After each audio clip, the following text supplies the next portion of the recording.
بسم اللہ الرحمن الرحیم الحمد للہ رب العالمین والصلاة والسلام علی اشرف الانبیاء والمرسلین نبینا محمد وعلی آلہ وصحبہ اجمعین اما بعد السلام علیکم ورحمۃ اللہ وبرکاتہ۔ محترم ناظرین کرام، آپ کی خدمت میں ایک درسی سلسلہ پیش کرنے کا ارادہ رکھتا ہوں۔ اللہ تبارک تعالیٰ سے دعا ہے کہ ہمیں اس کو کما حقہ پیش کرنے اور ہم کو اور آپ کو کتاب و سنت کے اس پیغام پر عمل کرنے کی توفیق عطا فرمائے، آمین۔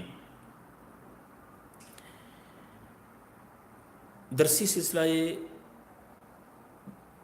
کتاب جس کو میں نے اختیار کیا ہے وہ کتاب ہے محرمات استہان بها الناس یجب الحذر منہ۔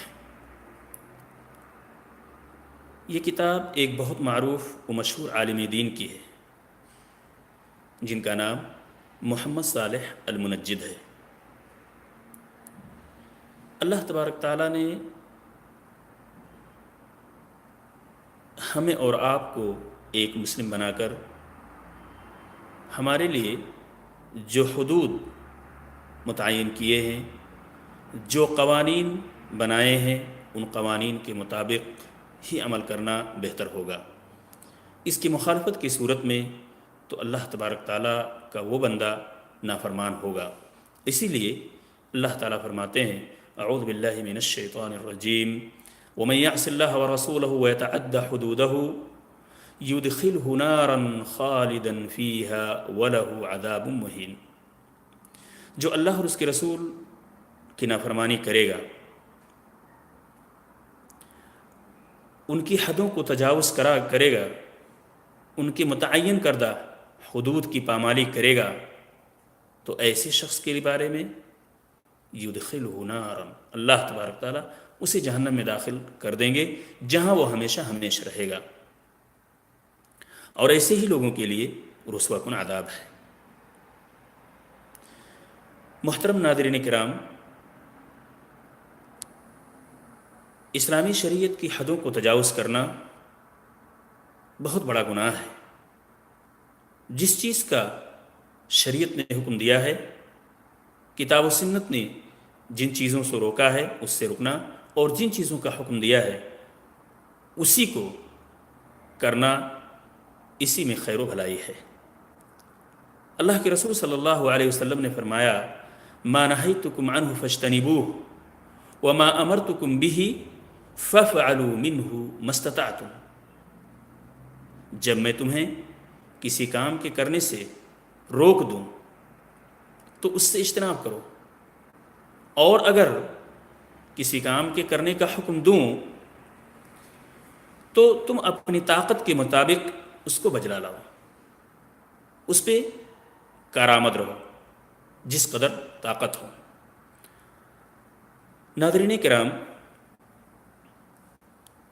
ہمیں اور آپ کو اپنی تخلیق کا اصل مقصد سمجھنا نہایت ضروری ہے، تب پھر ہم ان فرامین کی بجاوری اور منہیات سے دور رہ سکتے ہیں۔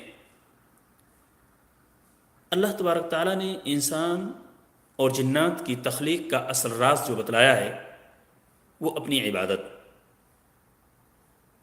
وما خلقت الجن والانس الا لیعبدون، ہم نے انسانوں اور جناتوں کو صرف اور صرف اپنی عبادت کے لیے پیدا کیا ہے،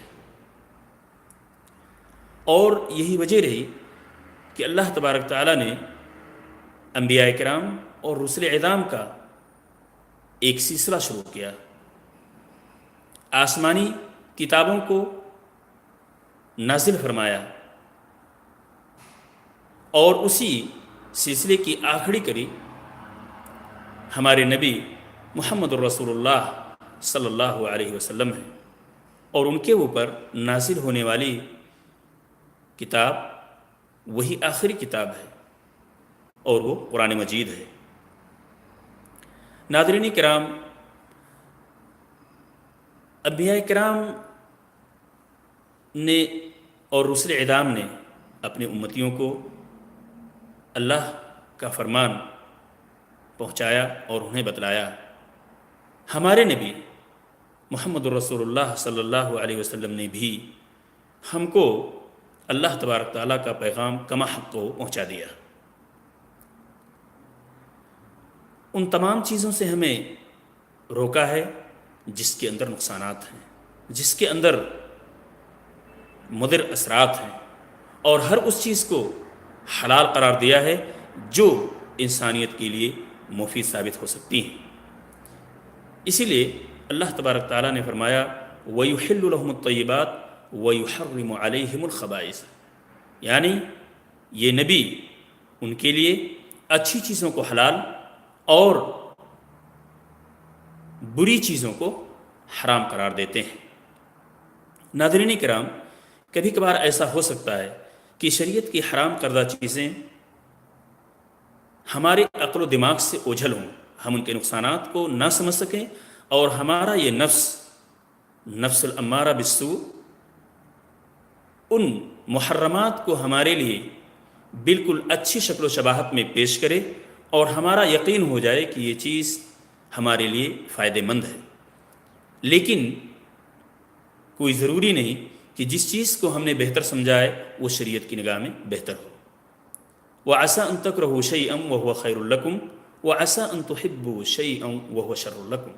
اللہ تبارک تعالیٰ فرماتے ہیں کہ ہو سکتا ہے کہ تم جس چیز کو ناپسند کرتے ہو اس میں تمہارے لیے بہتری اور بھلائی ہو، اور جس چیز کو تم اچھا اور بہتر سمجھتے ہو ممکن ہے کہ اس کے اندر خرابی موجود ہو۔ تو ہمیں شرعی قوانین کی پابندی کرنا اور اس کے مطابق ہی چلنا یہ ہمارے لیے بہتر ہوگا، اور انہی چیزوں کو سامنے رکھتے ہوئے علماء نے کتابیں لکھی ہیں۔ حقیقت تو یہ ہے کہ حرام چیزوں کو حرام سمجھنا اور حلال چیزوں کو حلال سمجھنا یہی اور اسی میں بہتری ہے۔ اور دیکھا جائے تو اس موضوع پہ علماء نے بہت ساری کتابیں تالیف کی ہیں، اور انہی مؤلفات میں سے محمد صالح المنجد کی یہ تالیف بھی ہے۔ مؤلف نے اپنی اس کتاب کے اندر ان بہت سارے محرمات کا تذکرہ کیا ہے جو مسلمانوں کے اندر رواج پا چکی ہیں۔ بہت سارے ایسے محرمات ہیں جسے لوگ معمولی سمجھ کر گزرتے ہیں۔ ان میں سے بہت سارے محرمات کا تذکرہ اس کتاب کے اندر موجود ہے، لیکن مؤلف کا قطعی ارادہ نہیں ہے کہ تمام محرمات کا احاطہ کیا جائے، اور یہ ناممکن چیز ہے۔ ناظرین کرام، اس کتاب کی اہمیت کا اندازہ انشاءاللہ اس کے سننے سے ہوگا، اور نہیں تو پھر اگر کوئی شخص اس کتاب کو پڑھے تو پھر پڑھ کر اس کتاب کی اہمیت کے حقیقی اندازے کو لگا سکتا ہے۔ اس کتاب کی اہمیت کے لیے ابن باز رحمۃ اللہ علیہ کا قول ذکر کر دینا مناسب سمجھتا ہوں۔ ابن باز رحمۃ اللہ علیہ فرماتے ہیں کہ اس کتاب کو میں نے دیکھا، اس کا میں نے مطالعہ کیا، یہ کتاب بڑی مفید ہے۔ فاضل مؤلف نے اس کے اندر مفید اور فائدہ مند مسائل کو ذکر کیا ہے۔